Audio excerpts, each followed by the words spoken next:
Hello दोस्तों, आज की इस क्लास में हम directive principle of state policy पढ़ेंगे। ये प्रीलिम्स, मेंस और इंटरव्यू हर व्यू पॉइंट से बहुत ही इंपॉर्टेंट है। इवन जब आप ऐसे लिखते हैं उसमें भी इसकी बहुत इंपॉर्टेंस है। तो आइए इसको देखते हैं। पार्ट 4 जो है हमारा कॉन्स्टिट्यूशन का, वो डील करता है directive principle of state policy. तो मैं इसको DPSP पढ़ूंगा, आप इसे समझ जाइएगा। और कहाँ से कहाँ तक आर्टिकल है? आर्टिकल 36 से लेकर आर्टिकल 51 तक। अब देखिए, directive principles of state policy, इसी में क्लियर है कि इसका मतलब क्या है। जब स्टेट अपनी पॉलिसी बनाता है तो पॉलिसी बनाते समय कुछ प्रिंसिपल्स हैं जो एज अ डायरेक्टिव के तौर पे उसको फॉलो करने चाहिए। तो इसी को हम कहते हैं directive principle of state policy. तो ये कुछ आपके प्रिंसिपल्स दे रखे हैं कि जब भी स्टेट अपनी पॉलिसी फॉर्मुलेशन करेगा तो उसमें इन प्रिंसिपल्स को कंसिडर करेगा। अब इस लेक्चर में हम ना सिर्फ इसको समझेंगे बल्कि हमेशा की तरह हम इसको याद भी करेंगे, बहुत ईजी वे में। आइए स्टार्ट करते हैं। देखिए, 36 से लेकर 51 तक दे रखा है। 36 में सबसे पहले जो 36 है, इसमें क्या दे रखा है? स्टेट की डेफिनेशन। तो ये कहता है कि जो स्टेट की डेफिनेशन आर्टिकल 12 में है ना, वही किस में है? 36। तो आप इसको इजीली याद रख लीजिएगा, 12 × 3 36 होता है, ठीक। और ये पहला ही आपका चूँकि आर्टिकल है और कहीं ना कहीं ये बात कर रहा है स्टेट पॉलिसी की, तो सबसे पहले स्टेट को डिफ़ाइन करना बहुत ज़रूरी है। और स्टेट ऑलरेडी डिफ़ाइन हो रखा है आर्टिकल 12 में, ठीक। अब 37 पे आते हैं। अच्छा, इससे पहले दो बातें और देख लीजिए कि जो DPSP है हमारा, ये हमने आयरलैंड के कॉन्स्टिट्यूशन से इंस्पायर होके अडॉप्ट किया है। और आयरिश कॉन्स्टिट्यूशन या आयरलैंड का जो कॉन्स्टिट्यूशन, उसका जो आर्टिकल 45 है, ये वहाँ पे DPSP दे रखा है। इन लोगों ने भी स्पेनिश कॉन्स्टिट्यूशन से इंस्पायर होकर अपने कॉन्स्टिट्यूशन में इस चीज़ को इनकलकेट किया था। और दूसरी चीज़ ये कि एक गवर्नमेंट ऑफ इंडिया एक्ट 1935 जो था, उसमें जो इंस्ट्रूमेंट ऑफ इंस्ट्रक्शंस की बात होती है, कुछ ऐसे इंस्ट्रूमेंट्स हैं जो एज ए इंस्ट्रक्टिव के तौर पे काम करते हैं कि जो भी हमारी गवर्नमेंट है उसको इसके अकॉर्डिंग एक्ट करने की ज़रूरत थी। तो वो ठीक वही चीज़ रिजेंबल करती है जो कि DPSP में दे रखी है। ये अक्सर प्रीलिम्स में पूछता है। अब आते हैं हम अपने अगले आर्टिकल पे। आर्टिकल 37 बहुत इंपॉर्टेंट है। हमें पता है कि जो DPSP है वो हमारा नॉन जस्टिशिएबल है, यानी कि नॉन इन्फोर्सिएबल है। ऐसा क्यों? पहले इसको देखते हैं। लिखा है कि it is non justiciable, therefore non enforceable. लेकिन यहाँ पे साफ साफ लिखा हुआ है कि नॉन इन्फोर्सेबल होने के बावजूद भी ये फंडामेंटल है in governance and duty of state to apply it is in law making. ये एक फंडामेंटल प्रिंसिपल्स हैं सारे, और स्टेट की ये ड्यूटी बनती है कि जब भी वो पॉलिसी फॉर्मुलेशन करेगा, इन प्रिंसिपल्स को कंसिडर करेगा, इन्हीं के अकॉर्डिंग अपनी पॉलिसी बनाएगा, इन्हीं के अकॉर्डिंग अपने लॉ बनाएगा, ठीक। अब देखिए यहाँ पे क्या है कि जो ये आर्टिकल 37 है, ये एक तरह से कोर्ट को भी हेल्प करता है कि जब वो किसी भी लॉ की कॉन्स्टिट्यूशनैलिटी को चेक करती है कि वो वैलिड है या नहीं। तो यहाँ पे कोर्ट की कैसे हेल्प होती है? क्योंकि ये जो प्रिंसिपल्स हैं ये क्या है? फंडामेंटल नेचर के हैं। तो कोर्ट देखता है कि भाई जो लॉ बनाया गया है लेजिस्लेचर के द्वारा, क्या वो इससे हटके बनाया गया है या इसके अकॉर्डिंग बनाया गया है, ठीक। अब इसको नॉन इन्फोर्सेबल करने के कुछ रीजंस थे। हम जब आज़ाद हुए थे तो उस टाइम पे जो फाइनेंशियल कंडीशंस थी हमारी, वो उतनी अच्छी नहीं थी। दूसरी बात, हमारे यहाँ पे डाइवर्सिटी बहुत थी। अब अगर हम इसको फंडामेंटल राइट्स की तरह इन्फोर्सेबल बना देते तो नुकसान क्या होता है इसमें? नुकसान इसमें ये होता कि आप कहीं भी पहुँच जाते कोर्ट के पास कि जज साहब हमारे यहाँ पे फला फला चीज़ DPSP के अकॉर्डिंग होनी चाहिए, लेकिन सरकार नहीं कर रही है। तो भाई सरकार को भी क्या है कि प्रायोरिटी बेसिस पे देखना पड़ता है ना, कि कहाँ पे ज़्यादा ज़रूरत है, उस हिसाब से वेलफेयर एक्टिविटीज़ की जाएंगी। इसीलिए इसको हमने नॉन इन्फोर्सेबल बनाया था, ठीक। अब एक चीज़ यहाँ पे इसी से ये जुड़ी हुई है, इसको देख लीजिए। ये बेसिकली क्या है? एक तरह का मोरल ऑब्लिगेशन। ये मोरल ऑब्लिगेशंस हैं। क्यों मोरल ऑब्लिगेशन है स्टेट के ऊपर? क्योंकि ये नॉन इन्फोर्सेबल है, आप इसको इन्फोर्स कराने के लिए कोर्ट नहीं जा सकते। तो स्टेट के ऊपर एक तरह से मोरल ऑब्लिगेशंस हैं कि जब भी आप लॉ बनाएंगे इनको कंसिडर करेंगे। दूसरी बात, ये एक पॉजिटिव ऑब्लिगेशन भी है। फंडामेंटल राइट्स जो हैं वो एक तरह के नेगेटिव ऑब्लिगेशन है, यानी कि स्टेट कोई भी ऐसा लॉ नहीं बनाएगा जो फंडामेंटल राइट को ब्रीच करता हो। लेकिन ये क्या है? पॉजिटिव ऑब्लिगेशंस, यानी कि स्टेट लॉ बनाते समय इन चीज़ों को करेगा, ठीक। यहाँ लिखा है सोशल एंड इकोनॉमिक डेमोक्रेसी। तो जो डीपीएसपी है, बहुत ही इंपॉर्टेंट पॉइंट है ये, कि जो डीपीएसपी है उसका पर्पस क्या है, establishment of social and economic democracy, जबकि फंडामेंटल राइट का जो है वो पर्पस क्या है, पॉलिटिकल डेमोक्रेसी। ठीक है, आगे देखते हैं आर्टिकल 38। आर्टिकल 38 के आपके क्लॉज 1 और क्लॉज 2 दो में डिवाइड है। क्लॉज 1 बात करता है वेलफेयर स्टेट की। हमें पता है कि डीपीएसपी का पर्पस ही क्या है, to establish a welfare state. और यहीं पे इंपॉर्टेंट चीज़ लिखी है जस्टिस, ये social economic and political justice की भी बात करता है। तो कहीं ना कहीं आप देख सकते हैं कि प्रियम्बल भी किस तरह से डीपीएसपी से जुड़ी हुई है, क्योंकि ये चीज़ आपको वहाँ भी देखने को मिलती है। दूसरा आपका आता है क्लॉज 2। अब देखिए इसको बहुत ईजिली याद हो जाएगा कि आर्टिकल 38 कहता है कि भाई स्टेट को कुछ चीज़ें क्या करनी है, कम करनी है, और कुछ चीज़ें बिल्कुल एकदम ख़त्म कर देनी है। तो कम क्या करना है, इनइक्वालिटीज़ इन इनकम, ये जो सबकी इनकम है उसमें जो इनइक्वालिटीज़ आ रही हैं उन चीज़ों को स्टेट एफर्ट करेगा कि उसको क्या करे, एलिमिनेट करे, सॉरी मिनिमाइज़ करे, है ना, कम करे, ख़त्म तो कर नहीं सकते। अब ख़त्म क्या करना है कि भाई किसी के स्टेटस, फैसिलिटीज़ और अपॉर्चुनिटीज़ देने में जो इनइक्वालिटीज़ आ रही हैं, असमानताएँ आ रही हैं, उनको क्या करना है, ख़त्म, क्योंकि ये ईज़िली ख़त्म की जा सकती है। नेक्स्ट आर्टिकल पे आते हैं, आर्टिकल 39। ये कहता है कि कुछ ऐसे प्रिंसिपल्स हैं आपके जो कि स्टेट को फॉलो करना बहुत ज़रूरी है। ठीक, कितने हैं आपके, ए से लेके एफ तक हैं, बहुत ईजिली याद हो जाएगा। पहले देखते हैं ए में क्या दे रखा है। ये बात करता है एडिक्वेट मीन्स ऑफ लाइवलीहुड। तो ये स्टेट की रिस्पॉन्सिबिलिटी है कि स्टेट जो उसके सिटीज़न हैं उनको लाइवलीहुड की वो सारी अपॉर्चुनिटीज़ प्रोवाइड कराएगा जो उनके लिए ज़रूरी है, इसलिए लिखा है एडिक्वेट मीन्स ऑफ लाइवलीहुड। तो ए से ए आप इसको याद कर सकते हैं। बी बात करता है डिस्ट्रीब्यूशन ऑफ मटेरियल रिसोर्सेज। तो जो भी मटेरियल रिसोर्सेज एक स्टेट में अवेलेबल होते हैं, ये गवर्नमेंट की जिम्मेदारी होती है कि उनका जो डिस्ट्रीब्यूशन है वो इक्वल होना चाहिए, अनइक्वल नहीं। ठीक, अब देखो सी से क्या है, सी से सी याद कर लेना, कॉन्सेंट्रेशन ऑफ वेल्थ। स्टेट जो है वो इस तरह के लॉ बनाएगा कि किसी भी व्यक्ति के पास जो वेल्थ है वो कॉन्सेंट्रेट ना हो जाए। अगर ऐसा होता है, यानी कि कॉन्सेंट्रेशन ऑफ वेल्थ होता है, तो उसका क्या एक रिजल्ट निकलेगा, आर्टिकल 14 का वॉयलेशन। डी आपका बहुत इंपॉर्टेंट है, बहुत बहुत बहुत इंपॉर्टेंट है। ये बात करता है equal pay for equal work.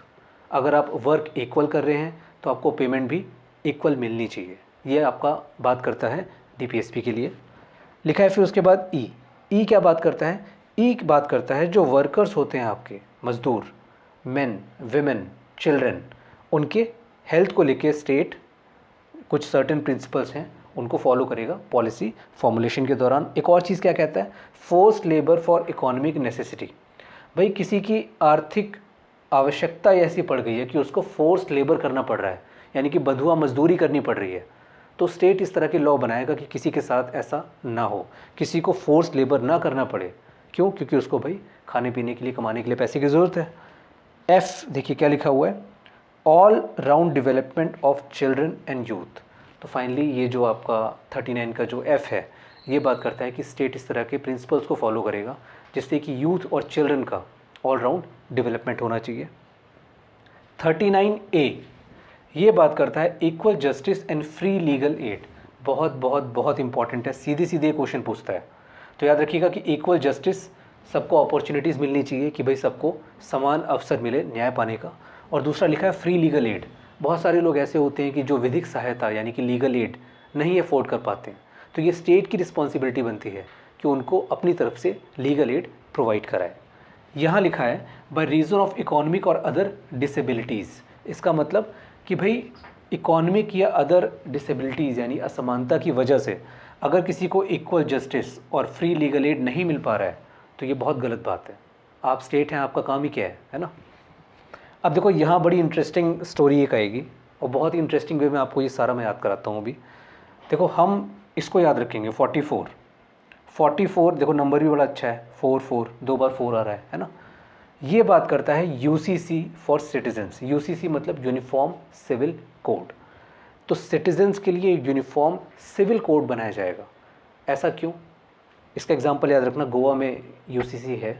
अब ऐसा क्यों, इसके पीछे रीज़न क्या है, इसके पीछे रीज़न ये है हमारा कि अलग अलग कम्युनिटीज़ के जो लोग हैं, अलग अलग रिलीजन के जो लोग हैं, उनके जो सिविल लॉज हैं उनमें बहुत डिफरेंस देखने को मिलता है।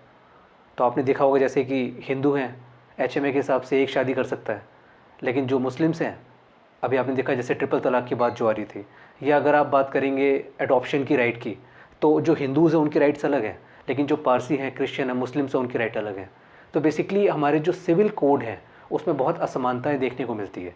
इसलिए ये आर्टिकल स्टेट को एम्पावर करता है कि वो सिटीजन्स के लिए एक यूनिफॉर्म सिविल कोड बना सकता है। ठीक, ये हमारा डिवाइडिंग आर्टिकल है। इससे पहले हम चलते हैं गांव की तरफ और इसके बाद हम आएंगे शहर की तरफ। बहुत ईजिली देखिएगा, इससे पहले हम गांव में चल रहे हैं, तो 40 से लेके 41, 42, 43, 43 एंड 43 बी, ये सारे गांव से जुड़े हुए हैं। कैसे, स्टोरी समझिएगा, बहुत ही ईजी है। सबसे पहले क्या है, एक विलेज पंचायत का गठन होगा आर्टिकल 40 में। ठीक, तो इसको इमेजिन करके देखिएगा कि एक गांव की बात हो रही है, विलेज पंचायत का गठन हो गया। अब सरपंच जितने भी हैं वो सामने बैठे हुए हैं। अब उनके सामने जो भी लोग बैठे हैं हम उनको 3 कैटेगरी में रख सकते हैं, बच्चा, बूढ़ा और जवान। तो देखिए वही मैंने लिखा 41 में, ये बात करता है एक बच्चे, बूढ़े और जवान की, यानी कि right to work, right to education and right of public assistance in certain cases. तो देखो, एजुकेशन की ज़रूरत किसको है, बच्चे को। वर्क की ज़रूरत किसको है, जवान को। और ये अशक्त है, ये समर्थ नहीं है उतना, तो इसको क्या चाहिए, पब्लिक असिस्टेंस। तो आपकी याद करने के लिए मैंने इस तरह से लिखा हुआ था। अब यहाँ पे देखो, बच्चे को एजुकेशन दे दी, वो मस्त हो गया। इनको हमने पब्लिक असिस्टेंस यानी जहाँ हमारी यानी कि स्टेट की सहायता की ज़रूरत थी वो इनको मिल गया। अब इन्हें मिला है काम। अब जिनको काम मिला है तो उस काम में दिक्कत तो आएगी। तो अगला आर्टिकल इसी से जुड़ा हुआ है। आर्टिकल 42 क्या बात करता है, just and humane conditions for work. तो ये जो जवान है ये कहते हैं कि सरकार आपने हमें काम तो दे दिया, लेकिन हमें जो आपने एक कंडीशंस या एनवायरनमेंट है वर्क का, वो हमारे लिए उतना अच्छा नहीं है। हमें क्या चाहिए, जस्ट और ह्यूमेन कंडीशन चाहिए ताकि हम काम कर सकें। तो भाई काम तो महिलाएं भी कर रही हैं, तो उन्होंने क्या बोला कि हमें भी मैटरनिटी रिलीफ चाहिए। तो आर्टिकल 42 इन्हीं चीज़ों की बात करता है। अब इसके बाद जब इनको वर्क के लिए जस्ट और ह्यूमेन कंडीशन वगैरह मिलने लगा तो बात आई वेजेस की। तो आर्टिकल 43 बात करता है लिविंग वेजेस की। अब देखो, मिनिमम वेज और लिविंग वेज में क्या डिफरेंस होता है। मिनिमम वेज मतलब रोटी कपड़ा मकान, लिविंग वेज मतलब कि भाई उससे काम नहीं चलेगा, है ना। अब जीने के लिए क्या चाहिए, एजुकेशन भी चाहिए, इंश्योरेंस भी चाहिए, हेल्थ भी चाहिए। तो लिविंग वेज में इंश्योरेंस, मेडिकल, हेल्थ, एजुकेशन, ये सारी चीज़ें आती हैं, तो उसको हम लिविंग वेजेस कहते हैं। अब इसी में क्या हुआ, जब लोगों को लिविंग वेजेस मिलने लगे यानी कि मिनिमम वेज से ज़्यादा, तो अब देखो दो तरह के लोग हो जाएंगे। एक बोलेगा कि यार मैं तो अपना खुद का काम करूँगा अब, है ना। और दूसरा क्या बोलेगा कि नहीं यार, मुझे जो काम मिला था और मैं जहाँ पे काम कर रहा था मैं वहीं आगे बढ़ूँगा। इसे ध्यान से समझना। तो जिसको लिविंग वेजेस मिल रहे हैं, अब यहाँ पे दो रास्ते हो गए। एक ने बोला मैं खुद का काम करूँगा, तो खुद का काम मतलब कॉटेज इंडस्ट्री, कुटीर उद्योग। तो ये भी कहाँ दे रखा है, 43 में। अक्सर प्रीलिम्स में पूछता है कि कॉटेज इंडस्ट्री किस आर्टिकल में आता है, तो आपको पता है कि आर्टिकल 43। तो इसने क्या बोला कि मैं तो भाई खुद का काम करूँगा, और दूसरे ने क्या बोला कि भाई हम तो जिस इंडस्ट्री में काम कर रहे हैं उसी के जो मैनेजमेंट है उसमें पार्टिसिपेशन लेंगे। तो ये किस में है, 43A में। और 43B जो है आपका, ये 97th कॉन्स्टिट्यूशन अमेंडमेंट से ऐड हुआ था। ये बात करता है जो कोऑपरेटिव सोसाइटीज़ हैं, स्टेट इस तरह के लॉ बनाएगा कि जो कोऑपरेटिव सोसाइटीज़ हैं उनको प्रमोशन मिले, उनको आगे बढ़ावा मिले। 44 हमने देख ही लिया, uniform civil code for citizen की बात करता है। इससे पहले हम कहाँ गए थे, गाँव में। अब हम आते हैं शहर की तरफ। आप बड़ी कॉमन सेंस की बात है कि एक गाँव को एक शहर से कौन सी चीज़ है जो अलग करती है, एजुकेशन, उसके बाद हेल्थ। तो इसके बाद के जो दो आर्टिकल हैं वो दोनों किसकी बात करेंगे, एजुकेशन की। 45 में क्या लिखा हुआ है, अब देखो एजुकेशन की बात हो रही है तो सबसे पहले एक बच्चे के एजुकेशन की बात होगी। लिखा अर्ली चाइल्डहुड केयर। तो जो बहुत नवजात बच्चे होते हैं उनके केयर के लिए, है ना, अर्ली चाइल्डहुड केयर। तो जैसे क्रैशे का जो सिस्टम होता है वो भी इसे में आता है। तो उनके अर्ली चाइल्डहुड केयर के लिए स्टेट जो है वो लॉ बनाएगा, आर्टिकल 45 में है। और साथ ही साथ education of children up to 6 years, ये बात याद रखना। जो 86th कॉन्स्टिट्यूशन अमेंडमेंट हुआ था उससे 3 जगह चेंजेस हुए थे। फंडामेंटल राइट में भी हुआ था, आर्टिकल 21A आया था। फंडामेंटल ड्यूटीज़ में भी एक ड्यूटी ऐड हुई थी जो कि K है। और उसके अलावा DPSP में भी अमेंडमेंट हुआ था 45 आर्टिकल में। यहाँ पे 6 साल लिखा हुआ है। तो 6 साल तक के जो बच्चे हैं उनके एजुकेशन के लिए भी स्टेट जो है वो लॉ बनाएगा, जिसमें आर्टिकल 45। 46 पे आते हैं। मैंने आपको बताया था कि 45 46 दोनों एजुकेशन की बात कर रहा है। हमने बच्चों की एजुकेशन देख ली, अब हम बड़ों की एजुकेशन देखते हैं। लिखा है E square of SC ST other weaker section. तो ये ई स्क्वायर क्या है? एजुकेशनल एंड इकोनॉमिक इंटरेस्ट की बात हो रही है। बहुत इंपॉर्टेंट है, याद रखिएगा, यहाँ सोशल इंटरेस्ट की बात नहीं हो रही है। किसकी बात हो रही है? ई स्क्वायर मतलब educational and economic interest of किसके? Schedule caste, schedule tribe and other weaker section. यहाँ आपको दे देगा अदर बैकवर्ड क्लासेस क्वेश्चन में, तो आपको पता होना चाहिए अदर वीकर सेक्शन। ठीक, इनके एजुकेशन की बात हो रही है, इनके इकोनॉमिक इंटरेस्ट की बात हो रही है। आगे लिखा है protect from social injustice and exploitation. तो ये जो SC ST and other weaker section है, स्टेट इस तरह के लॉ भी बनाएगा कि जो इनको सोशल इनजस्टिस और जो इनके साथ एक्सप्लॉयटेशन हो रहा है काफ़ी टाइम से, उसे भी क्या किया जाएगा? प्रोटेक्ट किया जाएगा। तो देखो 44 के बाद जो 2 आर्टिकल थे वो किससे जो डील करते हैं? एजुकेशन से। तो 45 46 एजुकेशन से हो गया। अब उसके बाद मैंने कहा था आपसे हेल्थ की बात आती है, तो 47 बात करता है हेल्थ की। क्या लिखा हुआ है इसमें? ये एरो का सिंबल जो है मेरी हर क्लास में आप याद रखिएगा, इसका मतलब होता है इंक्रीज़। लिखा है इंक्रीज़ लेवल ऑफ न्यूट्रिशन, और आप क्या करेंगे? स्टैंडर्ड ऑफ लिविंग को भी बढ़ाने के लिए लॉ बनाएंगे, और इस तरह से पब्लिक हेल्थ को भी इम्प्रूव करने वाले लॉ आप बनाएंगे। तो देखो बड़ा कॉमन सा सेंस है कि अगर आपका स्टैंडर्ड ऑफ लिविंग बहुत अच्छा हो रहा है, क्यों? क्योंकि भाई आपको लिविंग वेजेस अच्छे खासा मिल रहा है ना, यहाँ पे भी आप इंडिपेंडेंट हो जा रहे हैं, तो आपका जो स्टैंडर्ड ऑफ लिविंग है वो बढ़ेगा। अब अगर आपका स्टैंडर्ड ऑफ लिविंग बढ़ेगा तो क्या आपका जो लेवल ऑफ न्यूट्रिशन है, जो खान पान है, चीज़ें हैं, वो भी आप अच्छी चीज़ें खाएंगे, अच्छी क्वालिटी की चीज़ें खाएंगे, और इस तरह से क्या आपकी हेल्थ इंप्रूव नहीं होगी? बिल्कुल होगी। तो बहुत ईजिली याद हो गया। अब चूँकि हेल्थ की बात हो रही है यहाँ पे, तो लिकर की बात भी हो जाती है। बहुत इंपॉर्टेंट है, मोस्ट इंपॉर्टेंट, कि लिकर बैन जो है वो कहाँ पे दे रखा है? तो आप याद रखिएगा लिकर बैन का प्रोविज़न आर्टिकल 47 में दे रखा है, और यहाँ लिखा है लिकर बैन, लिखा है मेडिसिनल पर्पस। तो जो लिकर बैन है, कुछ आपके इंटॉक्सिकेटेड ड्रग्स वगैरह हैं, इनका मेडिसिनल पर्पस के तौर पे यूज़ किया जा सकता है, लेकिन अगर इस पे बैन लगाना चाहे तो स्टेट बैन लगा सकता है। इसका एग्जांपल आपका एक बिहार भी है ना, वहाँ पे लिकर बैन हो रखा है। नेक्स्ट हम आते हैं, चूँकि हेल्थ की बात हो रही तो एक कदम और आगे बढ़ते हैं। कहीं ना कहीं एग्रीकल्चर, जैसा खाए अन्न वैसा बने मन, तो एग्रीकल्चर भी आपकी हेल्थ से जुड़ा हुआ है। और भाई जहाँ एग्रीकल्चर आएगा तो वहाँ पे एनिमल तो आएंगे ही आएंगे, यानी कि एनिमल हस्बेंड्री की बात भी हो रही है। तो एग्रीकल्चर को ऑर्गेनाइज करने के लिए और एनिमल हस्बेंड्री को बढ़ावा देने के लिए स्टेट जो लॉ बनाएगा, जिन प्रिंसिपल्स को अपने ध्यान में रखेगा, वो आर्टिकल 48 डील करता है। यहाँ लिखा है स्लॉटर ऑफ काउज। तो ये बहुत इंपॉर्टेंट है कि जो काऊ हैं, जो मिल्चिंग एनिमल्स होते हैं, आपके कैटल्स होते हैं, उनका स्लॉटर अगर स्टेट चाहे तो प्रोहिबिट कर सकता है। किस आर्टिकल में? आर्टिकल 48। तो याद रखिएगा एनिमल की बात हो रही है तो काऊ भी इसी में आ जाएगा। 48A ये बात करता है फ्लोरा फौना की। जब मैं आपको फंडामेंटल ड्यूटीज़ पढ़ा रहा था तो मैंने बताया था कि फ्लोरा और फौना क्या होता है। तो बहुत सिंपल है, ये आपका जुड़ा हुआ है एनवायरनमेंट के प्रोटेक्शन से। तो देखो फ्लोरा में लग रहा है फ्लावर, तो जितने भी आपके पेड़ पौधे, पत्तियाँ, फूल, ये सब जो होते हैं जंगल में, वो होते हैं फ्लोरा। बाकी जो कुछ भी बचता है, जंगली जानवर, ये सब फौना में आते हैं। तो 48 ये बात करता है आपका कि भाई जो भी फ्लोरा और फौना है, इनको प्रोटेक्ट करने के लिए, इनको प्रिजर्व करने के लिए स्टेट लॉ बनाएगा। 49 बड़ा अच्छा नंबर है, इसको याद रखिएगा लैला मजनू से। इसका रीज़न मैं बताता हूँ। 49 डील करता है मॉन्यूमेंट प्रोटेक्शन की और उन प्लेसेस और ऑब्जेक्ट्स की जो कि नेशनल इंपॉर्टेंस के हैं। आप किसी भी मॉन्यूमेंट पे चले जाइए, लोगों ने अपने प्यार की निशानियाँ दीवार पे लिख रखी हैं, तो एक तरह से वो लैला मजनू ही है। तो आप इसको ईजिली याद कर लेंगे कि 49 बात करता है लैला मजनू की। तो भाई जो भी आपके मॉन्यूमेंट्स हैं उनको प्रोटेक्ट करने की जिम्मेदारी ना सिर्फ स्टेट की है बल्कि हमारी भी है ना। और जो प्लेसेस एंड ऑब्जेक्ट्स हैं नेशनल इंपॉर्टेंस के, उनको भी प्रोटेक्ट करने की जिम्मेदारी स्टेट की भी है और हमारी भी है।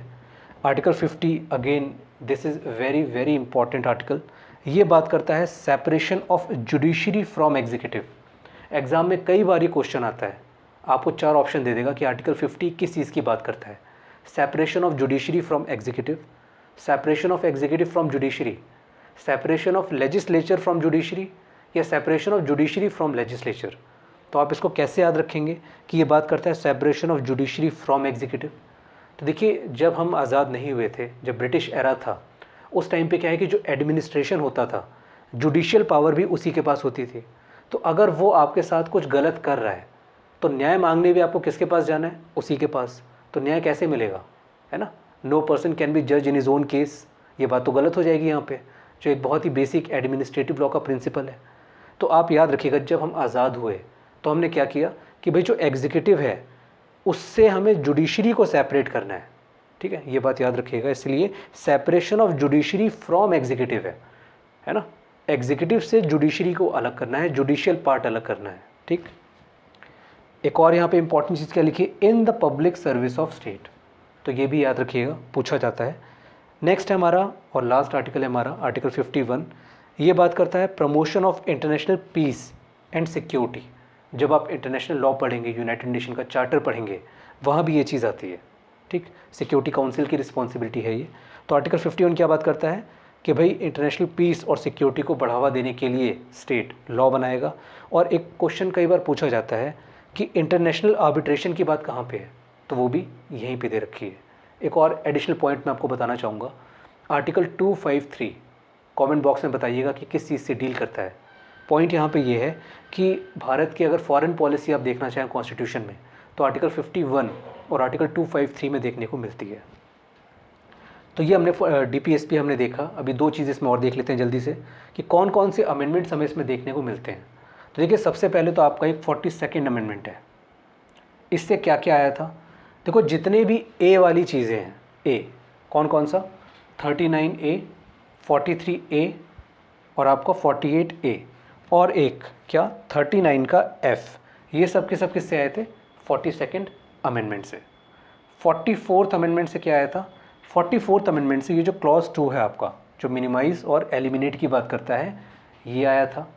86 से क्या आया था, मैंने आपको अभी बताया था, इसमें 45 6 ईयर एजुकेशन की बात हो रही है, ठीक। और एक लास्ट हमारा 97, इससे हमारा क्या आया था, 43P, यानी कि कोऑपरेटिव सोसाइटी। एक क्वेश्चन इसमें और बनता है कि ये जितने भी आपके आर्टिकल्स हैं, अगर हम इसको कुछ प्रिंसिपल्स में रखें तो वो कौन कौन से प्रिंसिपल्स होते हैं। तो एक आपका होता है जैसे लिबरल इंटेलेक्चुअल, एक होता है सोशलिस्टिक प्रिंसिपल, एक होता है गांधीयन प्रिंसिपल। इसमें आपको ये पता होना चाहिए कि गांधीयन प्रिंसिपल में कौन कौन से आते हैं, ये थोड़ा इंपॉर्टेंट है, तो इसको एक बार देख लेते हैं। अब देखिए, इसमें अगर मैं यहाँ लिख देता हूँ गांधीयन प्रिंसिपल, बहुत ही सिंपल है। गांधी जी ने जिन जिन चीज़ों की बात की है वही आर्टिकल हम इसमें से ढूंढेंगे। तो गांधी जी ने सबसे पहले बात की है गांव की। गांव आपको यहाँ पे कहाँ देखने को मिल रहा है, पहला तो यहाँ देखने को मिल रहा है, और दूसरा जो कुटीर उद्योग होते हैं, है ना, कॉटेज इंडस्ट्री वाले, ये कहाँ होते हैं, गांव में होते हैं। तो दो आर्टिकल आपके हो गए ये।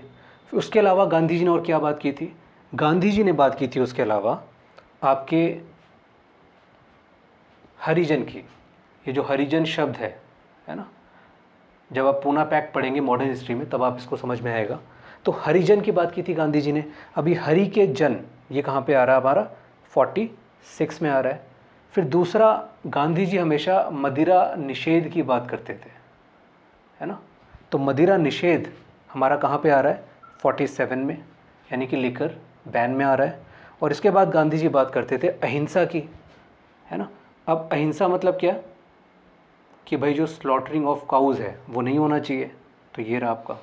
तो आप देख सकते हैं, अगर आपसे गांधीयन प्रिंसिपल पूछा जाए तो आप इजीली बता देंगे कि ये दो गांव की बात हो रही है ना, इसमें कॉटेज इंडस्ट्री में।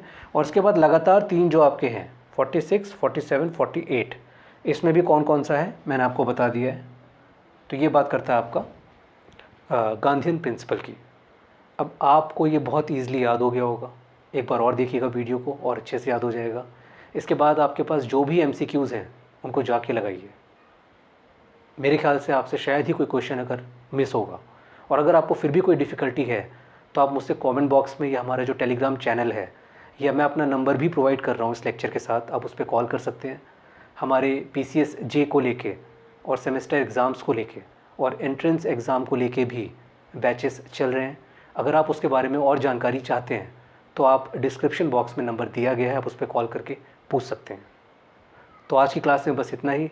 तब तक के लिए पढ़ते रहिए और अपना ख्याल रखिए।